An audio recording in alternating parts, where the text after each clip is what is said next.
हाँ तो भाई कैसे हो? बढ़िया सर। बढ़िया हो? हाँ सर। पिछली बार पीएन संधि पढ़ी थी। हाँ सर। आज पढ़ेंगे पीएन संधि अभिलाक्षणिक वक्र।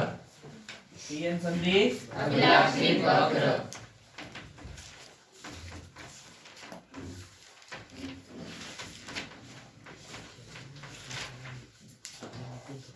अभिलाक्षणिक वक्र।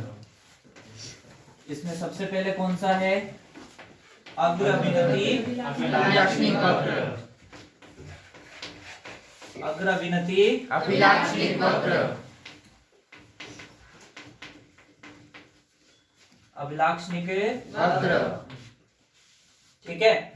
तो अग्र अभिनति अभिलाक्षणिक वक्र के लिए अपन सबसे पहले इसके लिए बनाएंगे परिपथ चित्र। क्या बनाएंगे? परिपथ चित्र। सबसे पहले क्या करेंगे? देखो ये है पीएन संधि। क्या है भैया? पीएन संधि। ठीक है। अरे ठीक है टाबरियो। हाँ सर। इस पीएन संधि के अपन समांतर क्रम में क्या लगाते हैं? आपको पता हो तो वोल्टमीटर कौन से क्रम में लगता है? समांतर क्रम में लगता है। वोल्टमीटर कौन से क्रम में लगता है? समांतर क्रम में। ये एफ लिख दिया फॉरवर्ड के लिए। फॉरवर्ड यानी अग्र। और हमेशा जो ये एमीटर लगता है कौन लगता है? एमीटर। कौन से क्रम में लगता है? श्रेणी क्रम में। श्रेणी क्रम में लगता है। धारा बहेगी जो, इसको मैं लिख देता हूँ आई एफ। एफ किसके लिए है भैया? फॉरवर्ड। अग्र अभिनति के लिए। किसके लिए? अग्र अभिनति के लिए। यहाँ पे इसको अग्र में जोड़ना है, मतलब पी को जोड़ दूं पॉजिटिव से, पी को जोड़ दूं पॉजिटिव से। हो गई अग्र अभिनति। यहाँ पर एक कुंजी लगा देते हैं। क्या लगा देते हैं भैया? कुंजी। और एक लगा देते हैं धारा नियंत्रक। धारा को नियंत्रित करना है ना, तो एक धारा नियंत्रक आर एच लगा देते हैं। कुंजी के लगा देता हूँ। ये बैटरी लगा दी। ठीक है। और यहाँ पे क्या किया? वोल्टमीटर जो लगाया, वोल्टमीटर इसके कौन से क्रम में लगाया अपन ने? समांतर। और एमीटर लगाया जो कौन से क्रम में लगाया? श्रेणी क्रम में। कौन सी संधि है ये? पीएन संधि। अग्र अभिनति है। पीएन संधि की कौन सी अभिनति है? अग्र अभिनति। क्लियर है। अब इस अग्र अभिनति में क्या करते हैं? ये जो अग्र अभिनति की जो ये वोल्टता है इसे कहते हैं अग्र वोल्टता। क्या कहते हैं? अग्र वोल्टता। इस अग्र वोल्टता के मान को अगर अपन बढ़ाने जाते हैं, किसके मान को? अग्र वोल्टता के मान। अग्र वोल्टता के मान को बढ़ाने जाते हैं तो क्या होती है? ये जो अग्र धारा है, इस अग्र धारा के मान में भी क्या होती है? वृद्धि होती है। क्या करते हैं? अग्र वोल्टता का मान जब बढ़ाने जाते हैं तो क्या होता है? अग्र धारा के मान में भी वृद्धि होती है। अग्र धारा के मान में भी वृद्धि होती है। जाग रहा है कि नीचे देख रहा है? बोर्ड पे नजर। V फॉरवर्ड जब बढ़ा तो I फॉरवर्ड भी क्या हुई रे? बढ़ी। यानी इसमें वृद्धि होने के साथ साथ इसमें भी क्या होती है? वृद्धि। तो यहाँ पर क्या किया जाता है? इस अग्र वोल्टता के साथ अग्र धारा को देखते हुए एक ग्राफ आलेखित किया जाता है। क्या किया जाता है? ग्राफ आलेखित। अग्र वोल्टता तथा अग्र धारा के मध्य। और उस ग्राफ को कहते हैं अग्र अभिलाक्षणिक वक्र। क्या कहते हैं? अग्र अभिलाक्षणिक वक्र। तो देखो वो ग्राफ कैसे बनेगा। ग्राफ बनेगा किस किस के मध्य भैया? वोल्टा व धारा के मध्य। अग्र वोल्टता। ठीक है। और अग्र धारा के मध्य। इधर अग्र धारा आई एफ, इधर अग्र वोल्टता VF। ग्राफ जब इनके मध्य बनाने जाएंगे तो ग्राफ में क्या होगा? सबसे पहले प्रारंभ में तो ग्राफ होता है कैसा है? सरल रेखीय। कैसा रहता है? सरल रेखीय। वोल्टता को बढ़ाओगे तो धारा भी सरल रेखीय रूप से बढ़ेगी। लेकिन फिर जैसे जैसे आगे बढ़ते हैं वोल्टता का मान बढ़ाते जाते हैं, बढ़ाते जाते हैं, बढ़ाते जाते हैं, बढ़ाते जाते हैं, तो धारा क्या होती है? तेजी से बढ़ना प्रारंभ हो जाती है। क्या हो जाती है? तेजी से बढ़ना प्रारंभ हो जाती है। और तेजी से बढ़ना प्रारंभ हो जाती है मतलब चर घातांकी रूप से। किस रूप से? चर घातांकीय रूप से। चर घातांकी रूप से बढ़ेगी, यानी उसे बोलेंगे चर घातांकी वृद्धि। क्या बोलेंगे? चर घातांकीय वृद्धि। ठीक है। अब यहाँ एक बात कि यहाँ से मान लो यहाँ तक तो ये धारा क्या थी रे? समानुपाती रूप से बढ़ रही थी। मुझे एक बात बता दो कि वोल्टता धारा के समानुपाती होती है, ऐसा किसने कहा था? पी समानुपाती आई ओम ने कहा था। किसने कहा था? ओम ने। यानी ये यहाँ से यहाँ तक तो ओम के नियम का क्या कर रही है? पालन कर रही है। और यहाँ के बाद में ओम के नियम का पालन नहीं कर रही है। यानी यहाँ से जो इतना क्षेत्र बनता है उस क्षेत्र को तो कहते हैं ओमीय क्षेत्र। क्या कहते हैं भैया? ओमीय क्षेत्र। और इसके आगे का जो क्षेत्र है उसे कहते हैं अनओमीय क्षेत्र। अरे जो ओम के नियम का पालन नहीं करते उन्हें अनओमीय कहते हैं। तो आगे का जो क्षेत्र है वो कैसा है? अनओमीय क्षेत्र। यानी ओमीय क्षेत्र में तो समानुपाती रूप से वृद्धि होती है और ये जो आगे अनओमीय क्षेत्र है इसमें किस रूप से होती है? चरघातांकीय वृद्धि। और इस चरघातांकीय वृद्धि को कैसे दिया जाता है भैया? इसको अपन देते हैं I equals to I not e की power QV upon KT minus 1। ठीक है क्या? I बराबर I नॉट e की power QV upon KT minus 1। ठीक है, ये चरघातांकीय रूप से वृद्धि को बताता है। अब यहाँ अगर मैं बोलने जाऊं कि जो वोल्टता है वो ग्रेटर देन 0 है। वोल्टता ग्रेटर देन 0 का मतलब 0 से ज्यादा है। 0 से ज्यादा होने का मतलब पॉजिटिव है। क्या है? पॉजिटिव है, धनात्मक है। वोल्टता अगर धनात्मक होगी तो बताओ वोल्टता E की पावर में बैठी है कि नहीं? यानी वो ऊपर जो मान होगा वो 1 से ज्यादा लगेगा पावर, और वो 1 से ज्यादा लगेगी तो इस E का मान है वो 1 से ज्यादा आएगा। ये बात क्लियर है? E का मान 1 से बहुत ज्यादा आएगा। तो बताओ इस बहुत ज्यादा मान में से 1 घटाऊंगा तो कुछ फर्क पड़ेगा क्या?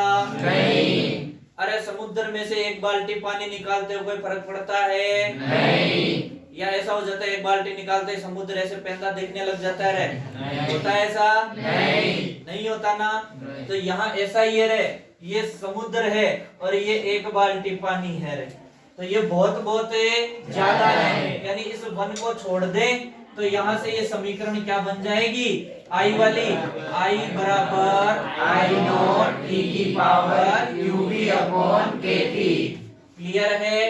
ये कौन सी वृद्धि है? चरघातांकीय वृद्धि। ठीक है। अब एक बात और, यहाँ पर क्या होता है? अग्रवोल्टता में एक विभव है, उस विभव पे धारा तेजी से बढ़ना प्रारंभ हो गई।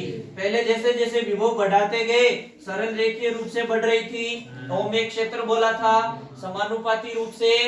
अरे हाँ या ना? हाँ। लेकिन एक अग्रवोल्टता का मान वह मान आया जहां ये धारा तेजी से बढ़ना प्रारंभ हो गई, उसे कहेंगे नी वोल्टेज। नोट्स में ऊपर ही ऊपर लिखा है, ध्यान से देखिए। दिखा? या इसे कट इन विभव बोला है, कट इन वोल्टेज लिखा है कि नहीं? पक्का? तो इसे नी विभव या कट इन विभव कहते हैं। परिभाषा पूछ लेगा नी विभव या कट इन विभव की, तो सिंपल सी परिभाषा दे दोगे। कैसे? कि नी विभव या कट इन विभव, इसकी परिभाषा देनी है तो अपन कैसे बोल देंगे कि अग्रवोल्टता का वह मान जहां से धारा तेजी से या चरघातांकीय रूप से बढ़ना प्रारंभ हो जाती है, वह मान क्या कहलाता है? नी विभव या कट इन विभव। क्लियर है? तो देखो नी विभव या कट इन विभव क्या था कि अग्रवोल्टता का वह मान जहां से क्या होती है? धारा चरघातांकीय रूप से बढ़ना प्रारंभ हो जाती है, तेजी से बढ़ना प्रारंभ हो जाती है, तो वो नी विभव या कट इन विभव था। अब नी विभव या कट इन विभव अपने को यहाँ पर दे रखा है किस किस के लिए? एक तो सिलिकॉन के लिए दे रखा है और एक किसके लिए दे रखा है? जर्मेनियम के लिए दे रखा है। सिलिकॉन के लिए 0.7 इलेक्ट्रॉन वोल्ट है और जर्मेनियम के लिए कितना है? 0.3 इलेक्ट्रॉन वोल्ट। अब यहाँ अपने को याद हो तो सिलिकॉन और जर्मेनियम के लिए 3 बार पढ़ चुके हैं इनको। कौन कौन पढ़ चुके हैं? देखो सबसे पहले अपन बात करते हैं डेल ईजी, वर्जित ऊर्जा अंतराल, जो कि सबसे इंपॉर्टेंट रहेगा। वो किस किस के लिए? सिलिकॉन और जर्मेनियम के लिए। सिलिकॉन के लिए था 1.12 इलेक्ट्रॉन वोल्ट और जर्मेनियम के लिए कितना था भैया? 0.7 electron volt. 0.7 electron volt. Clear? फिर इसके बाद में अपन ने पढ़ा था, कहां पे पढ़ा था? डायोड के अंदर जब उसके बात करी थी संधि की, N अर्धचालक और पी टाइप के अर्धचालक। तो वहां दाता स्तर और चालन बेंड के बीच में, दाता स्तर और चालन बेंड के बीच में ऊर्जा का जो अंतराल बना था वहां पे अपन ने देखा था, और वो जो अंतराल था सिलिकॉन के लिए तो कितना था और जर्मेनियम के लिए कितना था। सिलिकॉन के लिए तो था 0.05 इलेक्ट्रॉन वोल्ट और जर्मेनियम के लिए था 0.01 इलेक्ट्रॉन वोल्ट। ठीक है। चालन बेंड के जस्ट नीचे बन रहा था दाता स्तर, वही बन रहा था। तो उस दाता स्तर में और चालन बेंड के बीच में जो अंतर था ऊर्जा का वो ये आ रहा था, और तीसरी बार यहाँ आ रहा है नी वोल्टेज या कट इन विभव का मान सिलिकॉन के लिए कितना है 0.7 और जर्मेनियम के लिए कितना है 0.3। तीनों जगह सिलिकॉन ज्यादा है हमेशा, तीनों जगह सिलिकॉन ही ज्यादा है। ठीक है। अब चलिए आगे। इसके बाद में ये तो था अग्र अभिनति अभिलाक्षणिक वक्र। अपन अब दूसरा देखेंगे क्या रे, फर्स्ट अभिनति अभिलाक्षणिक वक्र। अभिलाक्षणिक वक्र।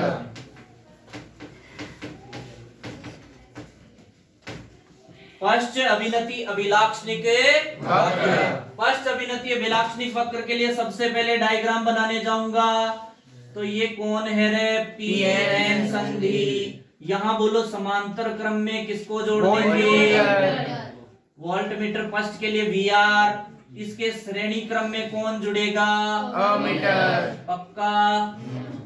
और फर्स्ट अभिनति है तो पी को जोड़ूंगा किससे भैया, नेगेटिव से। नेगेटिव से। पी को किससे जोड़ने जाएंगे, नेगेटिव से। यहाँ क्या लगा देंगे, कुंजी। यहाँ क्या लगा देंगे, धारा नियंत्रक। RH। बोलो किसी को कोई तकलीफ होगी इसमें, नहीं। पीएन संधि हो गई क्या, तो यहाँ से माइनस प्लस, यहाँ माइनस प्लस पहुंचेगा रे, यहाँ भी माइनस और इधर है प्लस पहुंचेगा। क्लियर है क्या। तो ये तो बनेगा परिपथ किसके लिए, फर्स्ट अभिनति अभिलाक्षणिक वक्र बनाने के लिए। तो बताओ इसमें और इसमें क्या फर्क है, कोई फर्क नहीं है, सिर्फ यहाँ पे पॉजिटिव नेगेटिव का फर्क आ रहा है, इसके अलावा कोई फर्क नहीं है। वोल्टमीटर याद रखना है समांतर क्रम में, एमीटर याद रखना है श्रेणी क्रम में। सिंपल है। ठीक है। अब इसके बाद में देखिए यहाँ पर बनाएंगे अपन ग्राफ। ग्राफ कैसे बनेगा, अग्र वोल्टता में, सॉरी फर्स्ट वोल्टता में, फर्स्ट अभिनति है ना, तो किस में वृद्धि करेंगे, फर्स्ट वोल्टता में वृद्धि करेंगे। तो प्रारंभ में जो फर्स्ट धारा है वो क्या होगी रे, धीरे धीरे बढ़ेगी लेकिन धीरे धीरे बढ़ेगी। फिर क्या होगा, यहाँ पर देखिए किसके मध्य ग्राफ लेने जा रहे हैं, फर्स्ट वोल्टता और फर्स्ट धारा के मध्य। फर्स्ट धारा आई रिवर्सिबल, रिवर्स बोल दो, रिवर्सिबल नहीं रिवर्स बोलेंगे। फर्स्ट वोल्टता वी आर रिवर्स के लिए। ठीक है। अब देखिए यहां से क्या होगा, जब प्रारंभ में फर्स्ट वोल्टता को बढ़ाएंगे तो धारा धीरे धीरे बढ़ेगी। तेजी से नहीं बढ़ी है रे, धीरे धीरे बढ़ी है। लेकिन फर्स्ट वोल्टता का एक मान ऐसा आएगा कि धारा का मान अचानक से क्या हो जाएगा, बढ़ जाएगा, बहुत ज्यादा अचानक से बढ़ रहा है किसका मान, धारा का मान। तो यह जो घटना है इस घटना को कहते हैं एवलांस भंजन। क्या कहते हैं, एवलांस भंजन। अरे भजन नहीं भंजन। क्या है, भंजन। एवलांस भंजन जिस वोल्टता पे होता है उस वोल्टता को क्या कहते हैं, जेनर वोल्टता। क्या कहते हैं, जेनर वोल्टता। एक नाम और दिया था क्या, भंजन वोल्टता। अरे कौन सी वोल्टता, भंजन वोल्टता। तो भंजन वोल्टता पे क्या था कि फर्स्ट वोल्टता का मान धीरे धीरे बढ़ाते हैं। प्रारंभ में फर्स्ट धारा भी धीरे धीरे बढ़ती है, लेकिन फर्स्ट वोल्टता का एक वह मान जहां पे फर्स्ट धारा अचानक तेजी से बढ़ जाती है, अचानक तेजी से बढ़ती है तो उस घटना को कहते हैं एवलांस भंजन या एवलांस टूटन, एवलांस भंजन या एवलांस टूटन। और जो वोल्टता, जिस वोल्टता पर धारा का मान तेजी से बढ़ता है उस वोल्टता को क्या कहते हैं? जेनर वोल्टा या भंजन वोल्टा। क्लियर है? इस बार तुम्हारे हट गया, वरना एक वेरी इंपॉर्टेंट क्वेश्चन बनता है यहाँ से जेनर डायोड का, लेकिन जेनर डायोड इस बार तुम्हारे कोर्स से हट गया है कोरोना की वजह से। बोलो कोरोना को धन्यवाद। अरे हाँ या ना? सही है। तो ये हो गया एवलांस भंजन या एवलांस टूटन और वोल्टता हो जाएगी जेनर वोल्टता या भंजन वोल्टा। क्लियर है? तो हो गया ये समाप्ति। यहाँ पे एक बात और छोटी सी आगे लिखा है, पीएन संधि डायोड के रूप में। कौन? पीएन संधि डायोड के रूप में। ये सिरा दिखाई दे रहा है क्या? ये दिखाई दे रहा है तो यहाँ लिख दूं रे, पीएन संधि। ठीक है, किसके रूप में? डायोड के रूप में। डायोड के रूप में। अब मुझे एक बात बताओ रे, पश्च अभिनति के अंदर जो धारा बहती है वो पश्च अभिनति की धारा किसकी वजह से बहती है? बताओ जरा। पश्च अभिनति में अल्पसंख्यक की वजह से। पश्च अभिनति में धारा बहती है किसकी वजह से? अल्पसंख्यक के कारण। अल्पसंख्यकों के कारण धारा बहती है, तो इसका मतलब है धारा बहुत ही कम बहती है रे। हाँ। तो अपन एक बात भूल गए क्या कि यहाँ पर जो एम्पियर लगेगा वो माइक्रो लगेगा कि मिली लगेगा? मिली। क्योंकि अग्रभिनति है तो ये तो मिली एम्पियर का लगता है, और ये जो फर्स्ट अभिनति में लगता है ये माइक्रो एम्पियर। ये माइक्रो एम्पियर लगता है रे। ये बात याद रहेगी। अब एक चीज और कि अग्र वोल्टता और पश्च वोल्टता दोनों एक साथ देख लें क्या ग्राफ? तो ये अग्र वोल्टता, इधर देखोगे कौन? पश्च वोल्टता। ये अग्र धारा, ये पश्च धारा। ठीक है क्या? पश्च धारा के लिए आर लगाना पड़ेगा ना रे? है? गाड़ी को रिवर्स में बेक लेते हो क्या तुम? नहीं सर। नहीं लेते? नहीं। अरे तुम ही तो कहते हो मैंने रिवर्स में बेक लिया गाड़ी को। है? बस में पीछे क्या? नहीं सर। क्योंकि हमारे पास गाड़ी ही नहीं है इसलिए हम नहीं बोलते। सही बात है? सही बात। हाँ भाई, तो यहाँ से देखो सबसे पहले इसके लिए फॉरवर्ड वोल्टता और ये फॉरवर्ड की धारा। तुम तो बड़े फॉरवर्ड हो रहे। तो यहाँ प्रारंभ में तो ओम के नियम का पालन करते हुए, किसके नियम का पालन करते हुए? ओम के नियम का पालन करते हुए समानुपाती रूप से बढ़ती है, लेकिन फिर बाद में चर घातांकीय रूप से बढ़ना प्रारंभ कर देती है। जिस विभव से चर घातांकीय रूप से या तेजी से बढ़ना प्रारंभ करती है उस विभव को नी विभव या कठिन विभव कहते हैं। नी विभव या कठिन विभव कहते हैं। क्लियर है? उसके बाद बात करते हैं इधर। इधर क्या होगा भैया? इधर होगा कि अगर अपन पश्च वोल्टता बढ़ाते हैं तो पश्च धारा का मान धीरे धीरे बढ़ता है, लेकिन क्या होता है एक मान वोल्टता का ऐसा आता है कि वहां पे धारा अचानक से बढ़ जाती है।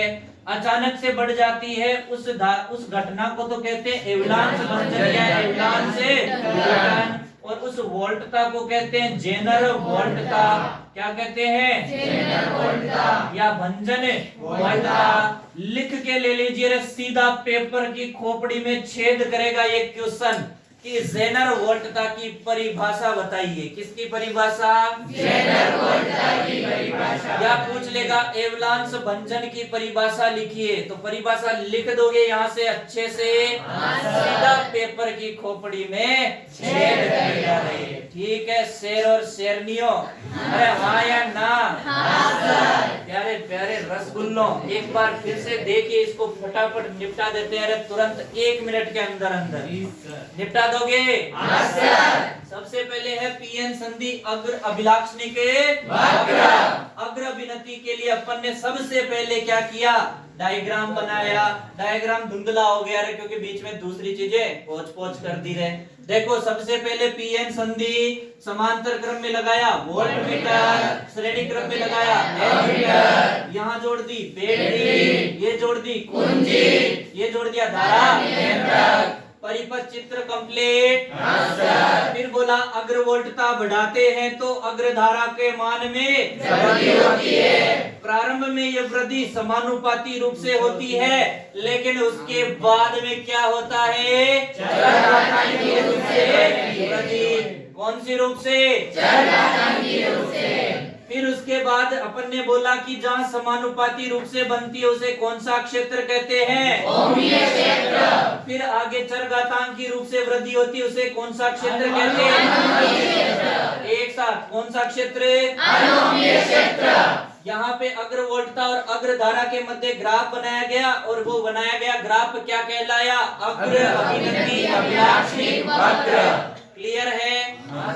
फिर देखो फर्स्ट अभिनति अभिलाक्षणिक वक्र के लिए अपन ने डायग्राम बनाया, सेम डायग्राम थे, बस ये यहाँ पर चेंज हो गया, एक चेंज यहाँ आ गया, यहाँ मिली एम्पियर था। अरे क्या था? Milli ampere. और इधर कौन? Micro ampere. इधर किसकी करो? Micro ampere. ओके। फिर देखो इनका ग्राफ, यहाँ पे इसका ग्राफ देखा तो वही फर्स्ट वोल्टता बढ़ी, धारा धीरे धीरे बढ़ने लगी। फर्स्ट वोल्टता का एक मान ऐसा आया कि धारा अचानक से बढ़ गई, उसे क्या कहा? एवलांच टूटन। और उस वोल्टता को क्या कह दिया? जेनर वोल्टता या भंजने वोल्टता। ये क्वेश्चन सीधा किसकी खोपड़ी में छेद करेगा? पक्का? अब देखो टाबरियों, ये तो दोनों एक साथ बताई याद रखने के हिसाब से।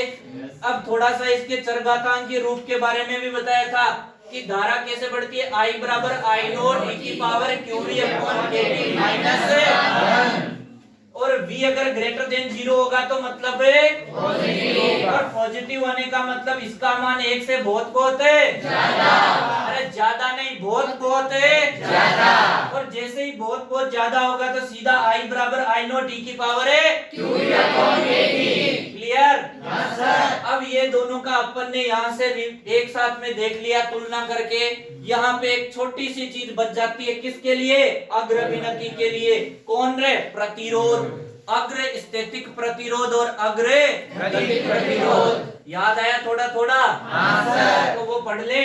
हाँ सर। पक्का? हाँ सर। ये रुमाल कौन छोड़ गया रे यहाँ पे? आप सर। अरे मैं क्या करूंगा रुमाल का, नालायकों। मेरे रुमाल कोई काम की नहीं, अब तो रुमाला रखते हैं। क्या रखते हैं? रुमाला। आ जाओ इधर। यहाँ पे क्या बात करेंगे अभी अपन? अग्र स्थितिक प्रतिरोध। क्या है भैया? अग्र स्थितिक प्रतिरोध। अग्र स्थितिक प्रतिरोध।